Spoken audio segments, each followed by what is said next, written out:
And now let's go now to our Local 10 News reporter, Janine Stanwood, who's standing by to talk more about the search and rescue mission, not the recovery mission so far, Janine.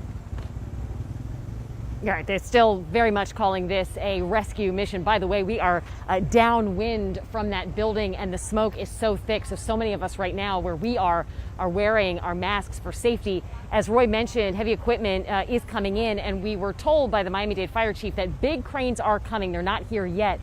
They are not able to just lift big chunks of concrete up. They can't do it. As we've heard from some of the experts, it is such a delicate balance to be able to get piece by piece these pieces of concrete up, because at the moment they are looking for voids where survivors could be.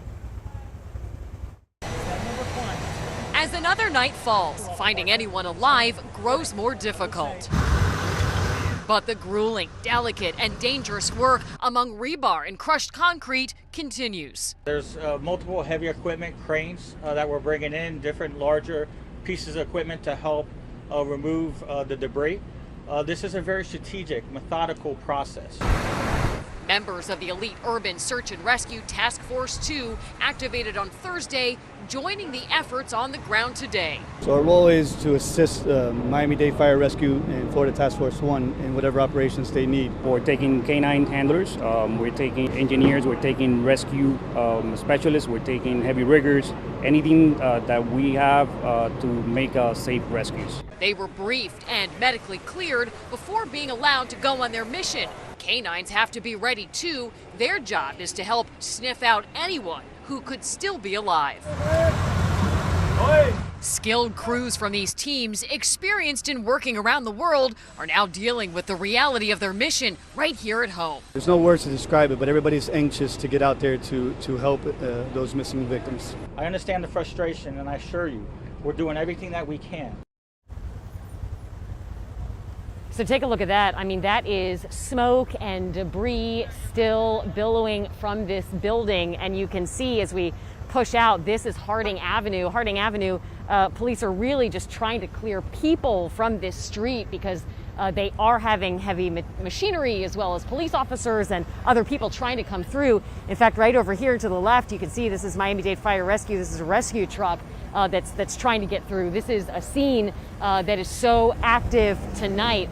The good thing is, at least for right now, the last few hours it has stayed dry, because what a lot of these firefighters have told us is that rain is not their friend. It makes things slippery and very difficult for the first responders who are on top of the rubble. And obviously for those who are working underneath, flooding is an issue too. And they really don't want water to get into some of those potential voids where potentially victims who could still be alive are. And Calvin and Nicole, we have talked about this. That is one of the things that is keeping them going. The hope that just maybe they're able to rescue someone. They are dealing with so much out there. And Janine, I also wanted to mention earlier in the day, you told us how you brought your mask back out because of all of the smoke and haze, and it's very dusty out there.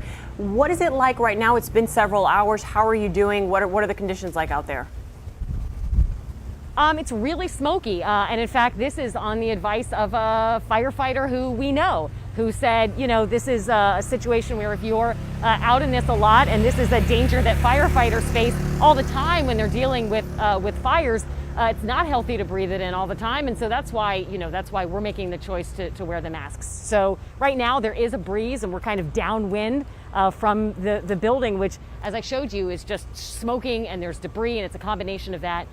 So it's very hazy, and the smell is burning our eyes. And so imagine we're a block and a half away. Imagine what the first responders are dealing with. And Janine, I'm not sure if you heard the mayor talk about why they still have hope out there, because obviously after every passing hour, hope is fading for some families, and they have sort of made peace with the fact that they may not see their loved ones ever again.